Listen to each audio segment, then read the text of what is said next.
Front four, though not one of football's biggest nor most heralded, was exceptionally quick, aggressive, and effective. Defensive end Ike Lassiter had another solid season, along with rugged Dan Birdwell, All-AFL Tom Keating, and mustachioed Ben Davidson. Carlton Oates was in support. What the highlight films of the day omitted was a wild streak that made Oakland's front four the Hells Angels of football. We had a reputation of being a bunch of thugs, ex-convicts, who knows how bad people thought of us. Led by Ben Davidson, Oakland's pursuit of the passer blurred the line between fair and flagrant. That's dirty. It's not dirty. You happened to be laying there when we had to get to that position, and we had to step on you to get there. Ben would hit the quarterback while he was getting in the car with his girlfriend after the ball game. That was not a late hit to Ben. He'd hit a referee if he got in the way and just, you laugh, you know. The Raiders' favorite target was New York's Joe Namath. Joe was nice to hit. He grunt real good when you hit him hard. He let, I love to hear that sound on a quarterback. While Lassiter broke Namath's cheekbone, Davidson got his licks in as well. Ben hits him, and he hits him so hard that in those days the goalpost was up on the goal line. He whacks him and knocks him right into the goalpost. I thought the guy was dead. So that next year, in '67, we go to play him, and they station a referee behind the quarterback, and he starts yelling, "Lay off."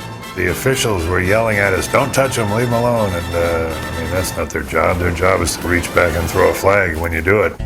Although the Raiders were accused of being dirty, there was no denying the uncleanliness of number 53, Dan Birdwell, whose suspect grooming habits were worsened by an experimental medication.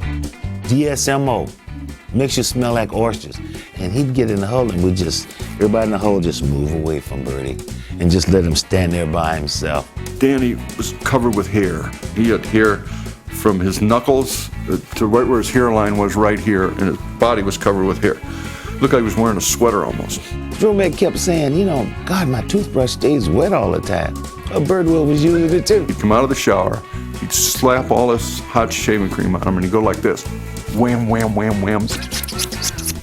Now all the cuts would start. And walk out bloods everywhere. Now this went on every game. Some of the Raiders may have smelled bad, but they all ate well, as a guest of gourmet Tom Keating. Gourmet is nothing but a social pig. Remember that. Keating lived high on the hog, a Renaissance man who enjoyed the finer things in life. One of the great years, 1964, Chateau Margaux.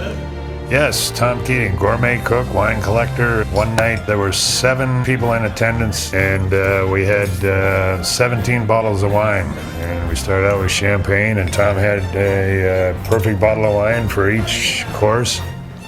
Just a diverse group of guys, but once we came together, serious business, we were going to play that game and win it.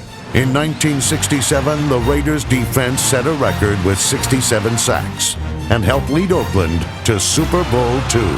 It's not too many people can say they had that many sacks.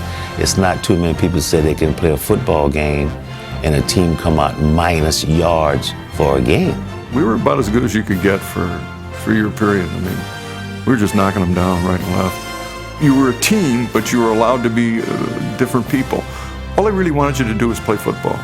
It was just fun. We had a lot of fun doing it, on the field and off the field.